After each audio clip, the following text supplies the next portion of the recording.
देखो आज जो बात करेंगे अपने लोग वो बात करेंगे मानव शरीर तंत्र की। किसकी बात करेंगे? मानव शरीर तंत्र की बात करी जाएगी। यानी जो मानव का शरीर है उसका तंत्र है, अपना जो पूरा सिस्टम है, ये सिस्टम काम कैसे करता है और व्यवस्थाएं बनती कैसे हैं सारी की सारी।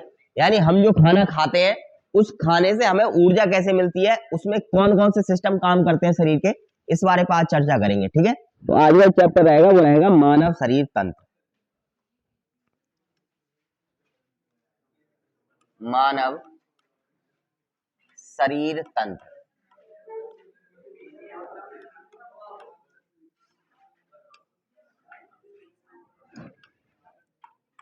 ठीक है, मानव शरीर तंत्र की बात मुख्य तौर पर करी जाए तो इन्हें 9 भागों में बांटा गया है। कितने भागों में बांटा गया है? 9 भागों में। ठीक है, तो ध्यान रखेंगे इसका विभाजन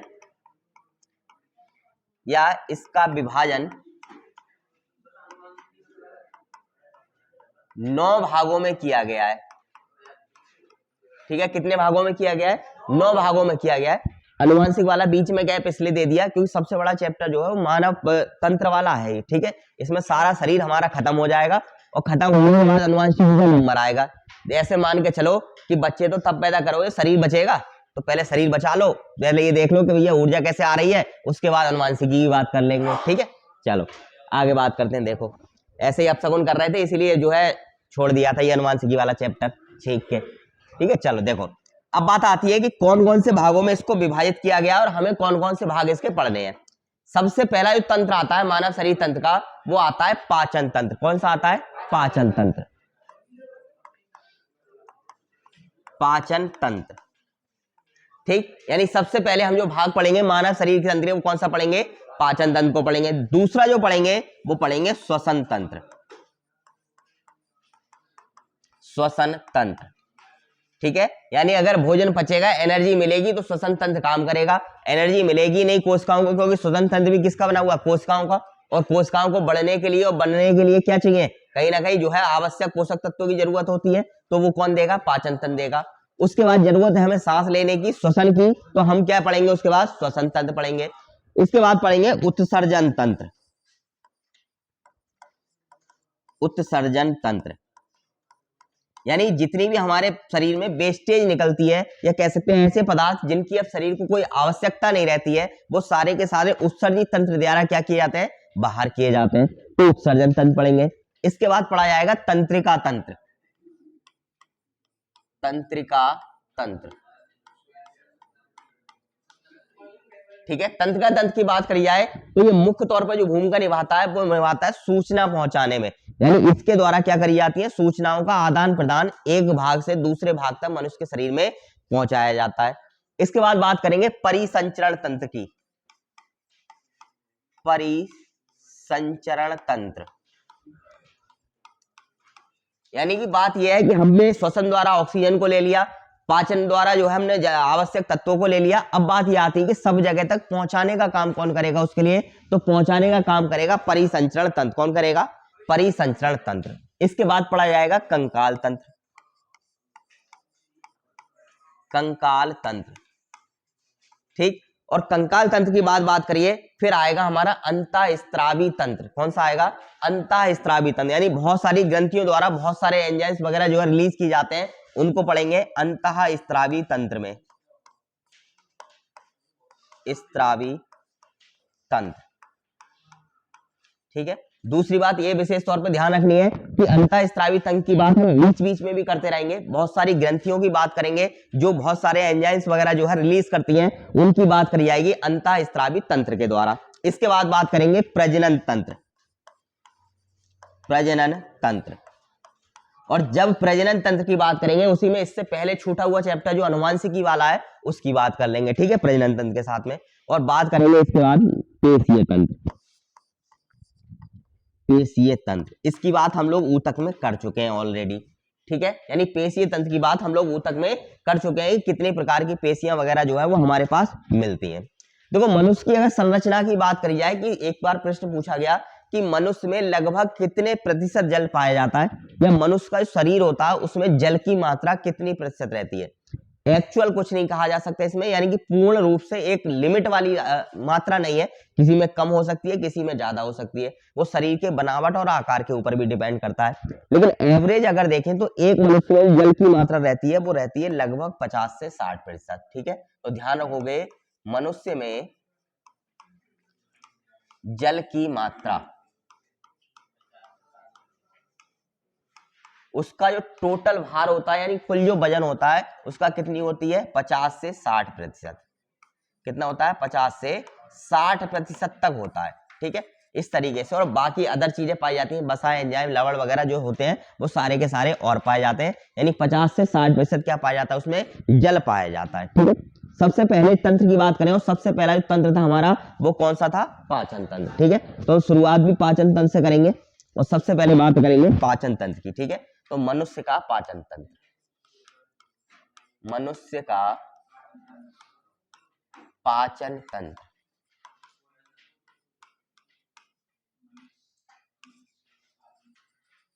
ठीक,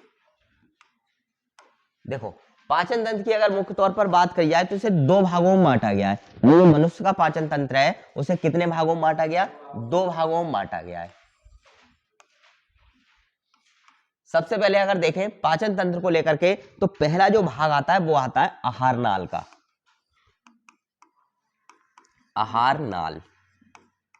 और दूसरा जो भाग आता है, यानी दूसरा जो पार्ट कहलाता है, वो कहलाता है पाचक ग्रंथियां।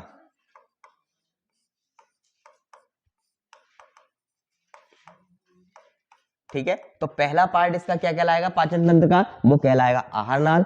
दूसरा पार्ट क्या कहलाएगा, पाचक ग्रंथियां कहलाएंगी। यानी इन दोनों चीजों के सहयोग से पूर्ण रूप से क्या मिलता है हमारे लिए, आहार नाल मिलती है, या कह सकते हैं पाचन तंत्र का निर्माण होता है। ठीक है, यानी जब आहार नाल मिलेगी और पाचन तंत्र की जो ग्रंथियां हैं वो मिलेंगी, पाचक ग्रंथियां, तो जाकर हमारा क्या पूर्ण होगा, पाचन तंत्र पूर्ण होगा। बात करते हैं कि हम लोग आहार नाल में किस किस चीज को पढ़ेंगे, या किन चीजों की जानकारी लेंगे। सबसे पहले बात करी जाए इसमें, तो एक स्थान जो आता है, वो आता है मुख गुहा का। यानी आहार नाल की भी बात करें तो इसे भी भिन्न भिन्न भागों में बांटा गया है, या कह सकते हैं बंटवारा किया गया है। ठीक है, चलो देखते हैं मुख्य तौर पर। सबसे पहले बात आती है आहार नाल में, तो आती है मुख गुहा की। मुख गुहा कैसी बातें हो रही है। ठीक है, सबसे पहले बात किसकी आती है, मुख गुहा की आती है। दूसरे स्थान पर आती है ग्रासनी। ठीक है, दूसरे स्थान पे क्या होती है, ग्रासनी कहते हैं, या फिर ग्रास नली। ठीक है, ग्रासनी या ग्रास नली। इसके अलावा बात करें, अब आता है आमाशय। आमाशय, और आमाशय के बाद आती है हमारी आंत। ठीक है, क्या आती है, आंत। तसल्ली करो 2 मिनट। ठीक है, बात करते हैं मुख गुहा को लेकर। तो मुख गुहा में हम लोग मुख्यतः 4 चीजों का वर्णन करेंगे। सबसे पहले इसमें हमारी रहेगी जीभ। हाँ, यानी पहला जो पार्ट रहेगा इसमें, वो किसका रहेगा हमारा, इसको भाग बांटेंगे तो इसमें जीभ का अध्ययन करेंगे। यानी सारा का सारा भाग जीभ वगैरह, जीभ है, दांत है, तालु है, और हमारी ग्रासनी, ये 4 चीजें किसके अंदर में आती है, मुख गुहा के। तो एक आएगी जीभ, दूसरे नंबर पे हमारे रहेंगे दांत। ठीक, तीसरी बात करी जाए, और तीसरे नंबर पे जो हम रखते हैं उसके लिए, वो रखते हैं तालु के लिए। ये क्रम आगे पीछे भी हो सकता है, ऐसा कोई जरूरी नहीं है कि किताबों में सेम ऐसा ही मिले तुम्हारे लिए। ठीक है, इसके बाद चौथे नंबर पे जो आती है, वो आती है ग्रासनी। ठीक है, कौन से नंबर, चौथे नंबर पे ग्रासनी आती है। बात करते हैं, ग्रास नली हो जाती है, फिर अमाशय हो जाता है, और आंत जो है, आंत को भी कितने भागों में बांटा गया, 2 भागों में। एक को बोलते हैं छोटी आंत,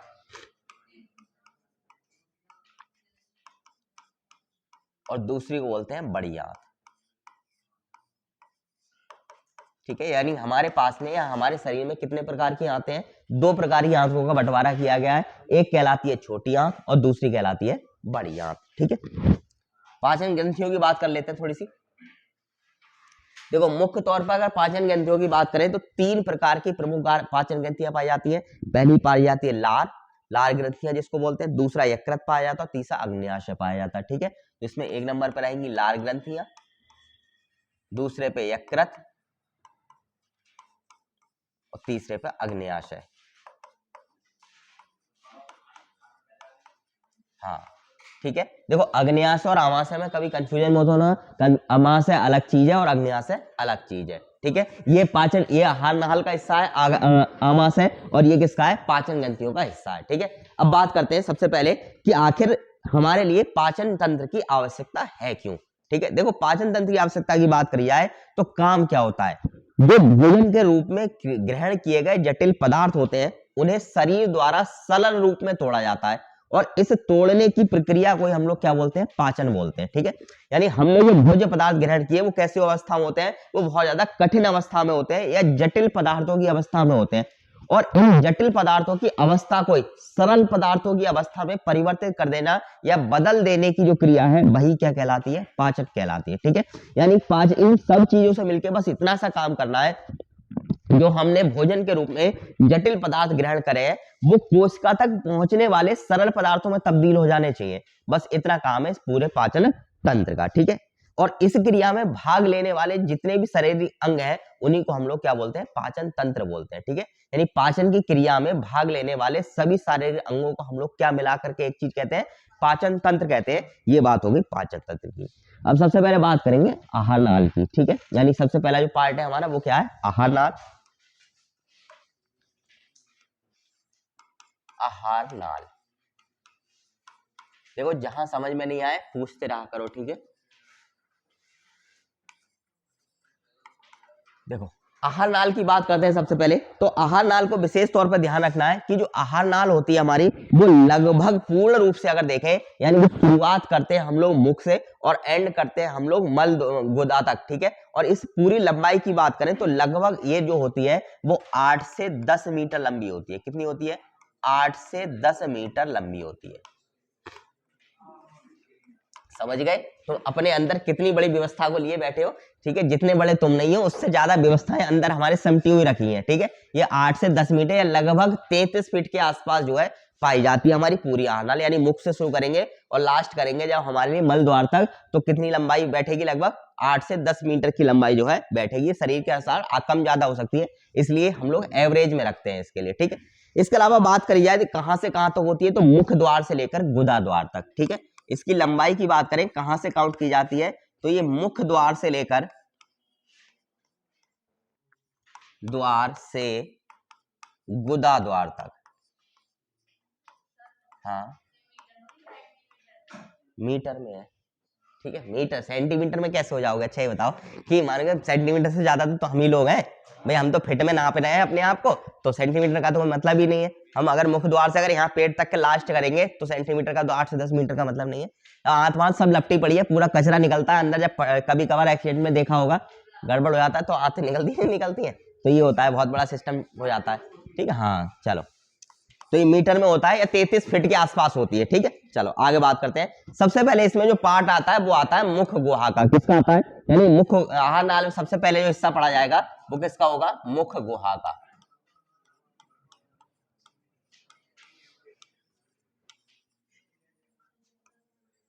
देखो मुख गुहा की बात करते हैं सबसे पहले। मुख गुहा की अगर मुख्य तौर पर बात करी जाए तो ये होता क्या है, तो ये गाल और जबड़ों के बीच में जो गुहा पाई जाती है उसको क्या बोलते हैं हम लोग, मुख गुहा कहते हैं। या ऐसा कह सकते हैं कि मुख जो होता है वो गाल और जबड़ों के मध्य जिस गुहा में जाकर के खुलता है उसी को क्या बोलते हैं, मुख गुहा कहते हैं। तो ध्यान रखेंगे, गाल और जबड़ों और जबड़ों के मध्य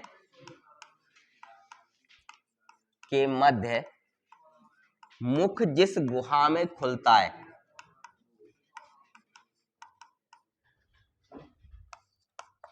जिस गुहा में खुलता है उसे ही हम लोग क्या कहते हैं, ठीक है, उसको क्या बोलते हैं, मुख गुहा कहते हैं।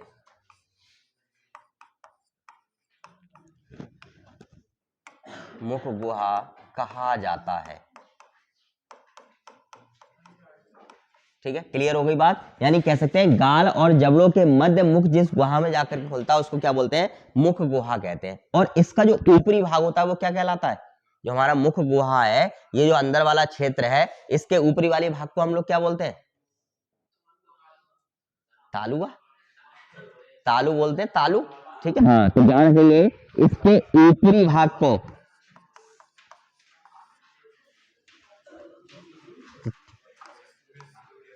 इसके ऊपरी भाग को तालु कहा जाता है, तालु कहा जाता है। अब बात यह आती है कि जरूरत क्या है इस तालु की हमें आखिरकार, ठीक है, बात यह आती है कि इस तालु की आखिर जरूरत क्या है और ये इतनी कठोर क्यों है, ठीक है, दोनों बातें आती हैं। तो ध्यान रखेंगे सबसे प्रमुख काम जो होता है वो मुख गुहा और नासा गुहा को अलग करने का काम करता है। कौन? तालु, ठीक है, इस बात को ध्यान रखना है कि तालु क्या काम करता है। तालु करता है मुख गुहा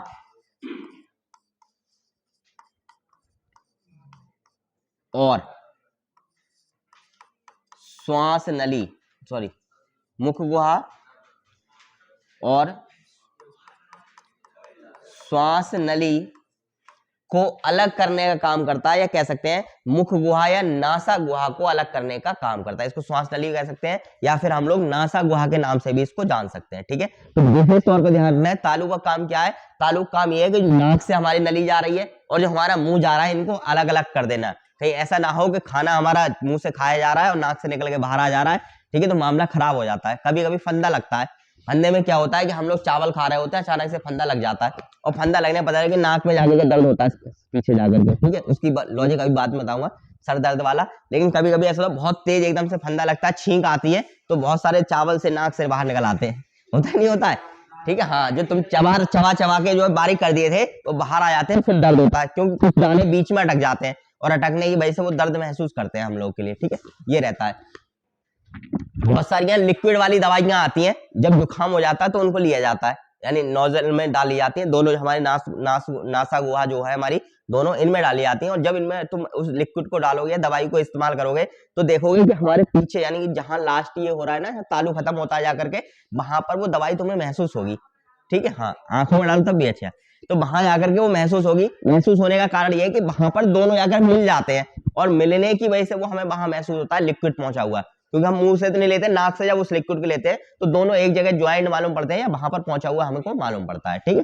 चलो, क्या अच्छा चलो आगे बात करते हैं। नाक में अच्छा, तो दवाई थोड़ी डाल रहे थे उस समय कोई, बोले खाली जो है विषाणु तुम्हारे उठा रहे थे जा करके। चलो आगे बात करते हैं।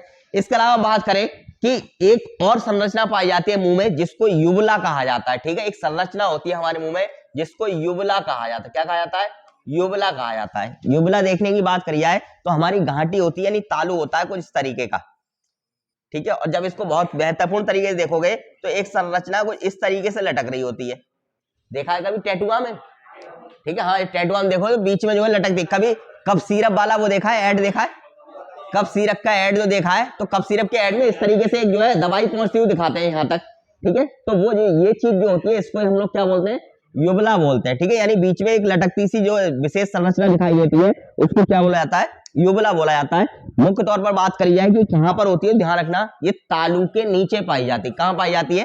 तालु के नीचे, यहाँ पर जहां पर तालु खत्म होता है, ठीक है, और ग्रासनी से जुड़ता है, ग्रासनी से आकर मुख गुहा के एंड पर होता है, तो वहां पर ये लटकती संरचना पाई जाती है और इस लटकती संरचना को क्या कहा जाता है? युवला कहा जाता है। सॉरी, युवला नहीं, युवला, ठीक है। तो क्या कहा जाता है? युवला कहा जाता है। इसके अलावा बात करी जाए कि तालु के नीचे या मुख गुहा के फर्श पे एक चीज पाई जाती है, और मुख गुहा के फर्श वाली चीज को क्या बोलते हैं? अभी हमने पढ़ा, हाँ, जीभ बोलते हैं। जैसे अभी हमने पढ़ा कि छत जो है वो उसको क्या बोल रहे थे? तालु बोल रहे थे, तो इसका जो फर्श है उसको क्या बोलेंगे? जीभ बोलेंगे, ठीक है। यानी कह सकते हैं कि इस पर फर्श पे, इसके फर्श पर, किसके? मुख गुहा के फर्श पर पाई जाने वाली मुलायम चीज को हम लोग क्या बोलते हैं? जीभ के नाम से जानते हैं, ठीक है। तो अगली बात करेंगे जीभ। ये हाँ, हाँ, कौन पूछ रहा था अभी? तो बोलो, अभी युवला के बारे में कौन पूछ रहा था? हाँ, क्या पूछ रहे हो, बोलो। काम में किस में आता है? अच्छा, ये सेंसर का काम करता है, ऐसे मान के चल सकते हो। इस सेंसर का काम ये करता है कि ये बताता है दिमाग को कि कौन सी चीज घटकने वाली है, कौन सी चीज घटकने वाली नहीं है तुम्हारी, मतलब कौन सी चीज आमाशय में जाएगी, कौन सी चीज नहीं जाएगी तुम्हारे लिए, ठीक है। इस चीज का काम करने का मुख्य तौर पर काम करता है, ठीक है। हाँ, चलो अब बात करते हैं जीभ को लेकर के। हाँ, सिक्योरिटी गार्ड का काम करता है ये, ठीक है, कि ढक्कन कौन सा वाला बंद होना है तुम्हारा, कौन सा ढक्कन खुलना है, इस बात को काम के लिए पहले उल्लेख कर देता है। चलो अब जीभ की बात करते हैं। जीभ क्या होती है? तो जीभ जो होती है एक चपटी और मांसल संरचना होती है। क्या होती है? चपटी और मांसल संरचना होती है। लिखेंगे ये चपटी और मांसल संरचना होती है। बात है नहीं, मांसल संरचना होती है। ठीक है, चपटी होती है कि ठीक है, किसी किसी की तीखी भी होती है। ठीक है, हाँ बहुत नुकीली टाइप की होती है, किसी की नागिन वाली। चलो हाँ, तो ये क्या होती है, चपटी और मांसल प्रकार की संरचना होती है। अच्छा, ये अपने आप गति करती है, हमारे मन से गति करती है? मन से गति करती है, तो ध्यान रखेंगे ये इच्छानुसार गति करती है। इच्छानुसार गति करती है, करती है। यानी ये बात क्या चाहिए, काली, अच्छा काली जुबान, अच्छा कभी पाला पड़ेगा तो पता चल जाएगा तुम्हारे लिए। चलो देखो, अब बात करते हैं आगे कि ये क्या होती है कि हमारी इच्छानुसार गति करती है, लेकिन कभी कभार जो है मामला गड़बड़ भी हो जाता है ना। हाँ, हमें क्यों दोषी ठहराया जाता है, गड़बड़ चल जाती है हमारी जबान, तो इसीलिए क्योंकि उस पर हमारा कंट्रोल है। और कंट्रोल होने के बावजूद तुमने कंट्रोल नहीं करा, तभी तो कहा जाता है कि जबान बहुत चलती है। ठीक है, अगर कंट्रोल कर पाते, कंट्रोल नहीं होता तो कहे चलो ठीक है, चल वो तो चलती रहती है, चल गई होगी। ठीक है, और तुम उसके बाद भी कंट्रोल है तुम्हारा, उसके बाद भी जबरदस्ती चलाए जा रहे हो, तो मामला खराब है कहीं ना कहीं, है ना। चलो आगे बढ़ते हैं। इसके अलावा बात करी जाए तो इसमें विशेष तौर पर 4 श्लेष्म ग्रंथियां पाई जाती, क्या पाई जाती हैं, 4 श्लेष्म ग्रंथियां पाई जाती हैं। इस पर 4 श्लेष्म कलिकाएं, श्लेष्म कलिकाएं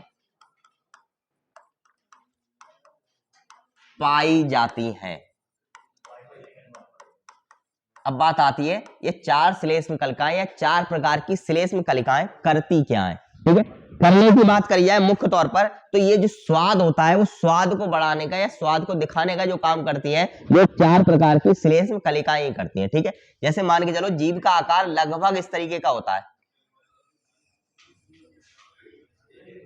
ठीक है, ये क्या है, जीभ। ठीक है, ये क्या है, जीभ है। जीभ की बात करी जाए तो इसमें अलग अलग जगह पर अलग अलग जो है विस्तार होता है। ठीक है, 2 मिनट के लिए पॉज करना है जरा।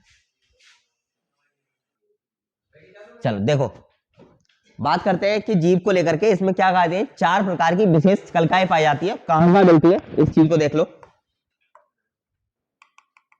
एक मिलेंगी यहां पर इस पूरे क्षेत्र में, यानी कि ठीक है जीभ पर मिलेंगी। दूसरी की बात करी जाए फिर इधर मिलती है हमारे लिए दोनों साइडों में, स्वाद कलिकाएं जिसको बोलते हैं।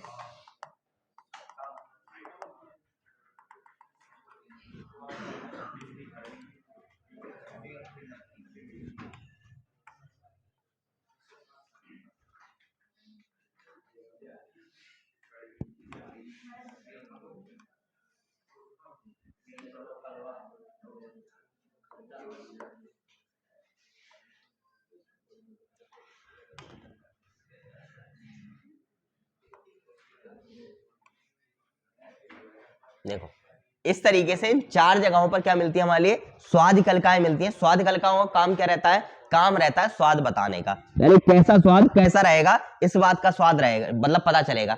तुम लोगों ने बहुत सी जगह पर देखा होगा, कभी होटल पे गए हो, कहीं पर गए हो, तो ये चीज नोटिस करी होगी कि बहुत सारे लोग जो है मिर्च बड़ा चाव से एकदम खा जाते हैं। बहुत सारे ऐसे होते हैं कि जरा थोड़ी सी मिर्च काटते हैं, उसके बाद पूरी रख देते हैं। कारण क्या होता है, जो ज्यादा मिर्चें खाते हैं वो ज्यादातर क्या करते हैं, या तो गस्से में रखते हैं या फिर सीधा अंदर जो है रख देते हैं, जो इसका स्वाद परे हो जाए इससे। ठीक है, यानी पता ही नहीं चले खट्टा मीठा कुछ, इन चलिकाओं से दूर हो गया मामला, सीधा उनने जो है गटक ली, बात खत्म हो गई। ठीक है, तो पता कैसे चलता है, कहाँ का कौन कौन सा स्वाद पता चलता है, तो जब कभी मूसा मार चूहा मार सल्फास खाओगे तो यहाँ पता चलेगी तुम्हारे लिए। ठीक है, कहते हैं कड़वा होता है, मैंने खाया नहीं है फिलहाल। ठीक है, हाँ बात ये आती है कि कहा जाता है कि मतलब जहर कड़वा होता है। ठीक है, हाँ चलो ठीक है, हाँ बीमारी वाली कैप्सूल खाते हैं वो कड़वा होता है, केमिकल कड़वे होते हैं, सही बात ये है। तो यहाँ हाँ ये तो चाह रहा है, और क्या चाह रहा है, सब फीस माफ हो जाए तुम्हारी है। चलो ठीक है, वैसे पूरी फरवरी तक फीस दी नहीं है। देखो तो मेन चीज आती है कि यहाँ पे पता क्या चलेगा हमारे लिए, ये पता चलेगा कड़वा, यानी कि यहाँ पर कड़वे का स्वाद पता चलेगा। इस किसी भी जगह पर तुम लगाओगे, वहां तक अगर नहीं पहुंचती है वो चीज, तो तुम्हारे लिए कड़वेपन का पता नहीं चलेगा। ऐसे अगर हम बात करें तो यहाँ पता चलेगा खट्टे का। ठीक है, अंगूर खट्टे हैं तो कौन बताएगा, यहाँ वाली जगह बताई कि भैया अंगूर क्या है, खट्टे हैं। उसके बाद यहाँ पता चलेगा नमकीन का। नमकीन का मतलब जो नमक का स्वाद होता है उसका पता चलेगा यहाँ पर। और इसके बाद सबसे पहले आगे नंबर पर आएगा मीठा। ठीक है, तो सबसे पहले शुरुआत होती है मीठे से और लास्ट होता है कड़वे से। ठीक है, जीभ ने देखो कितनी बढ़िया व्यवस्था बना रखी है, पहले मीठे का पता चलता है फिर कड़वे का पता चलता है। ठीक है, यानी पहले अगर कोई चीज तुम देखोगे उसमें हल्का मीठापन है तो सीधा अंदर जो है कड़वेपन लास्ट में जाकर के पता चलेगा, वरना कोई दिक्कत वाली है। बहुत सारी टैबलेट्स आती है जिनके ऊपर से एक विशेष प्रकार की कोटिंग होती है, जो उस कोटिंग को तुम लोग पहली बार इस्तेमाल करोगे, ऐसे खाना सोचोगे बिना पानी के तो मीठी मालूम पड़ेंगी, जब वो कोटिंग हट जाती है उसके बाद उतनी कड़वी होती है कुछ कहने की नहीं। तो क्यों? क्योंकि लास्ट तक वहां पहुंच चुका होता है वो केमिकल, इसलिए हमें यहाँ पर क्या दिखाई देता है? कड़वा दिखाई देता है। हाँ, चलो आगे बढ़ते हैं। भीतर को इसलिए लगते हैं, वो सोचते हैं जीभ पे पहुंचे ही नहीं, सीधे अंदर गटक जाए। ठीक है, इसलिए रखी जाती है। आगे बात करते हैं काम क्या करती है जीभ पर, काम क्या होता है? तो जीभ का काम होता है लार मिलाने का। क्या होता है? ये लार मिलाने में सहायक होती है, लार मिलाने में सहायक होती है। यानी जो भोजन हम चबा रहे होते हैं उससे इसके द्वारा क्या मिल जाता है? उसके द्वारा लार मिल जाती है। ना कि सही बात है कि विशेष तौर पर स्वाद के लिए नहीं बनाई गई जीभ, जीभ जो बनाई गई है प्राकृतिक तौर पर वो लार मिलाने के लिए बनाई गई है, जिससे कि बहुत सारे एंजाइम शुरू में ही भोजन में मिल जाए और भोजन जल्दी पच जाए। ठीक है, इसके बाद अगला जो काम आता है वो आता है दांत का। दांत का, ठीक है, बात करते हैं दांत को लेकर के। तो दांत की अगर बात करिए मुख्य तौर पर तो ये कहां पाए जाते हैं? तो ध्यान रखेंगे ये जबड़ों के किनारों पर पाए जाते हैं। ठीक, कहां पाए जाते हैं? ये जबड़ों के किनारों पर पाए जाते हैं।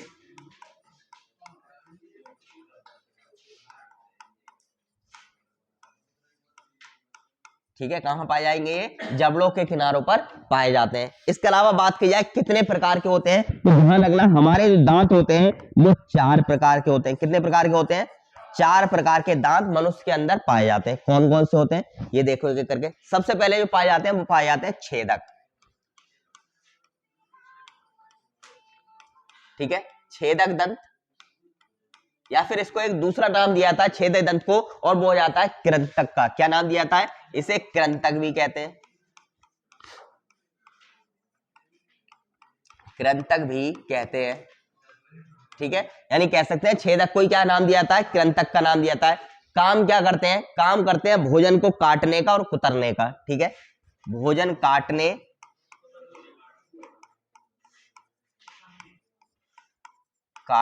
और कुतरने का।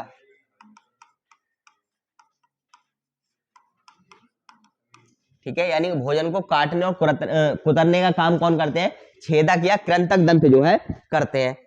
कहां पर मिलते हैं? तो सामने की ओर होते हैं। कहां होते हैं? ये सामने की ओर होते हैं।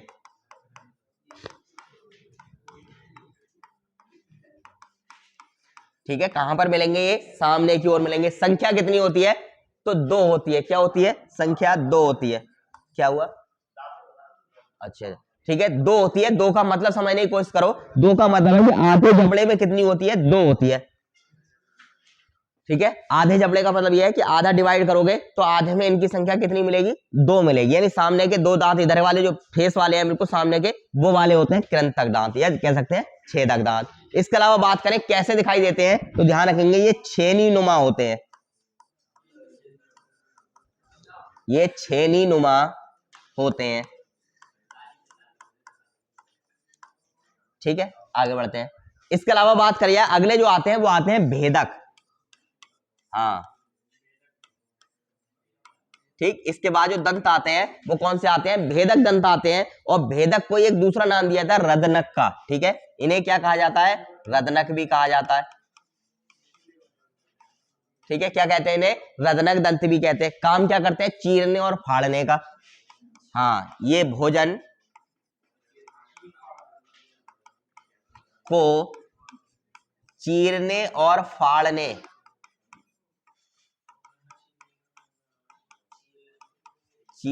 फाड़ने का कार्य करते हैं।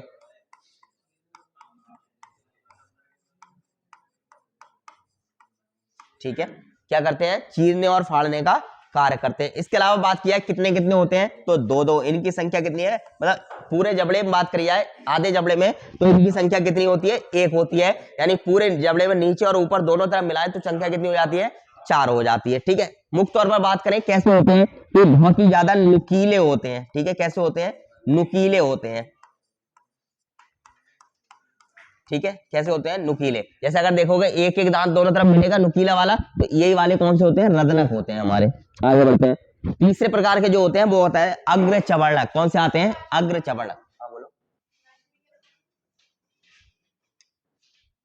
ये नुकीले होते हैं। ठीक, अगले आते हैं अग्र चवर्णक।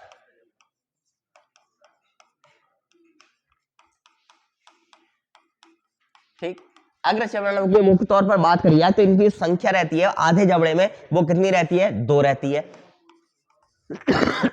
ठीक है, संख्या कितनी है, 2 है। काम क्या करते हैं, भोजन को पीसने का काम करते हैं,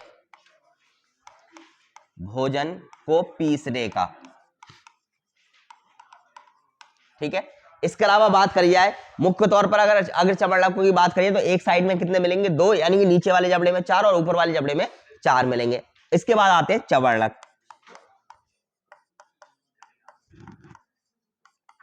ठीक है, यानी अगले दांतों का प्रकार है वो कौन सा है, चवर्णक प्रकार के होते हैं। और ये वयस्क मनुष्य में मिलते हैं 6 की बात करिए, यानी कि पूरे जबड़े में 6 मिलेंगे। वैसे आधे जबड़े में इनकी संख्या कितनी रहेगी, 3 रहेगी। यानी 3 इधर साइड में, 3 इधर साइड में, 3 ऊपर साइड में, 3 नीचे इधर वाली साइड में। ठीक है, तो टोटल कितनी संख्या, 3। काम वही होता है भोजन को पीसने और चबाने का, भोजन पीसने और चबाने का।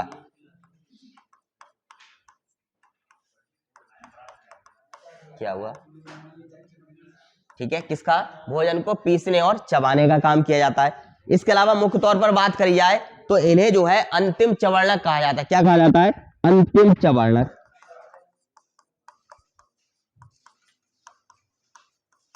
ठीक है, इसके जो लास्ट वाले दांत होते हैं उनको हम लोग किस नाम से जानते हैं, अंतिम चवर्णक के नाम से जानते हैं। साथ ही साथ अगर बात किया है इन अंतिम चवर्णों को एक और नाम दिया जाता है, वो नाम दिया जाता है बुद्धि दंत का। ठीक है, किसका, इनको अंतिम जो नाम दिया जाता है वो किसका नाम दिया जाता है, बुद्धि दंत का भी नाम दिया जाता है, या इसको दूसरा नाम दिया जाता है विजडम टूथ का। ठीक है, क्या नाम दिया जाता है, विजडम टूथ का भी नाम इनके लिए दिया जाता है। अब बात करते हैं कि जब मनुष्य पैदा होता है या शुरुआत में जब उसके दांत निकलते हैं तो 2 प्रकार के दांत आते हैं। एक अगर बात करी जाए तो पहले दांत क्या कहलाते हैं, दूध के दांत। ठीक है, क्या कहलाते हैं, दूध के दांत कहलाते हैं। दूध के दांतों की बात करी जाए तो इस संख्या में जो होते हैं वो कितने होते हैं, 20 होते हैं। फिर उसके बाद आते हैं वास्तविक, और वास्तविक जो दांतों की संख्या होती है वयस्क मनुष्य में कितनी होती है, 32 होती है। कितनी होती है, 32 होती है। ठीक है, पहले के बड़े बूढ़े देखोगे तुम लोग, बड़ा मजबूत दांत होते थे। अब भी बहुत सारे लोग गन्ना खा लेते होंगे, जिनकी एज 60 प्लस 70 प्लस हो गई होगी, वो लोग भी गन्ना खा लेते होंगे। और आज के समय में यह है कि 20 साल का व्यक्ति गन्ना नहीं खा सकता। कारण यही है कि उनके जो रख रखाव है, जो हमारे केमिकल जिनका उपयोग कर रहे हैं, उनकी वजह से दांत लगातार कमजोर होते चले जाते हैं। ठीक है, ये व्यवस्था की वजह से दांत जो है कमजोर होते हैं हमारे।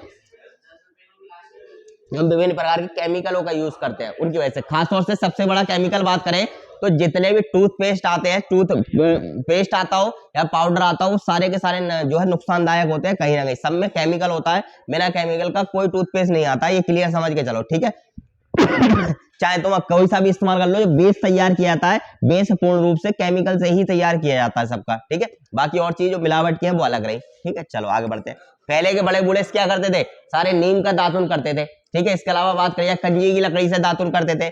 और बात करी जाए इसके अलावा तो राख से दांत साफ किया करते थे। इस तरीके से दांत साफ करते थे ज्यादातर बड़े बूढ़े, है ना, पहले के। अब तो पेस्ट आ गए, तो बच्चा ऐसे ही पैदा होता है, उसके दूध वाले दांत आते हैं, तभी ब्रुश से रगड़ना शुरू करवा देते हैं उसके लिए। ठीक है, जितने भी दांत आज के समय में गिरने और हिलने की समस्या है, उसका सबसे बड़ा कारण है ब्रश। ठीक है, ब्रश जो होता है वो हमेशा दांतों को नुकसानदायक करता है। काम क्या करता है, ब्रश जब रोज हम करते हैं तो ये हमारे मसूड़े जो होते हैं और दांत जो होते हैं उनके बीच में गैप बनता चला जाता है, और गैप बढ़ने की वजह से उनकी पकड़ क्या हो जाती है, कमजोर हो जाती है। क्यों, तो जब हम ब्रश रगड़ते हैं तो जो मसूड़े होते हैं, हमारी जो खाल होती है, सॉफ्ट खाल, वो दांतों से हटने लगती है। जब हटने लगती है तो पकड़ क्या कर देती है, कमजोर कर देती है, और इसी कारण से जो है हमारे ये नुकसानदायक होता है। दूसरा, हम पहले जब हाथ से दातुन करते थे या हाथ से राख ब्रश करते थे तो मेन क्या होता है, मसूड़ों की मालिश होती थी, जिसकी वजह से उनका ब्लड सर्कुलेशन बहुत अच्छा हो जाता था। अब क्या है, ब्रश से करते हैं फटाफट और उनको जो है रोज रगड़ना है, ऐसे मान के चलो रोज जबरदस्ती छीले जा रहे हैं उनके लिए, तो नुकसानदायक तो रहेगा ही रहेगा, मसला ये बात रहती है। बात करते हैं दांत की बनावट को लेकर के। तो दांत की बनावट मुख्य तौर पर ध्यान रखना, बनावट जो है 3 प्रकार से होती है, ठीक है, या कह सकते हैं बनावट के आधार पर कितने भागों में बांटा गया, 3 भागों में रहता है। प्रथम रहता है शिखर, बातें नहीं, ठीक है, प्रथम क्या रहता है, दांत का शिखर रहता है जो हमारे लिए दिखाई देता है। दूसरी बात करी जाए, दूसरी होती है ग्रीवा जो हमें दिखाई नहीं देती है, और उसके बाद होता है मूल। जैसे तुम लोग देखोगे कभी कभार हमारा ऊपर का दांत टूट जाता है, थोड़ा बहुत दांत टूट जाता है, और टूटने बाद देखो ना तो कोई ब्लड निकलता है ना कोई दर्द होता है। कारण क्या होता है, जो इनेमल की बनी हुई परत होती है वो चटकती है हमेशा, और चटकने के बाद उसी इनेमल वाली परत को हम लोग किस नाम से जानते हैं, शिखर के नाम से जानते हैं। शिखर के बाद अंदर जब दांत पहुंचेगा या गल जाता है, कीड़ा लग जाता है, तो किसको खाता है, ग्रीवा को खाता है हमेशा। और ग्रीवा के बाद जब बहुत ज्यादा दर्द होने लगता है, डॉक्टर कहता है अब उखाड़ के ही काम चलेगा। जब तक ग्रीवा सही सलामत है तुम्हारी और मूल तक कीड़ा नहीं पहुंचा है, तब तक तुम्हारे दांतों में मसाला भरा जा सकता है। और अगर ग्रीवा तुम्हारी पूर्ण रूप से समाप्त कर दी गई और इनेमल जो है मूल तक पहुंच गई, यानी ब्लड आने लगा उसके द्वारा, तो समझ लो अब तुम्हारे मसाला नहीं भरा जाएगा, बल्कि उखाड़ के फेंकना जो है लास्ट ऑप्शन रह जाता है तुम्हारे लिए, ठीक है, ये ऑप्शन रहेगा। तो दांतों का 3 प्रकार से बंटवारा है, यानी बनावट के आधार पर 3 प्रकार से बने हुए हैं। जैसे मान के चलो ये हमारा एक दांत है, ठीक है, ये दांत है, और इस दांत की बात करी जाए, ठीक है, तो सबसे ऊपरी वाली जो परत है ये क्या कहलाएगी, हमारी शिखर कहलाएगी।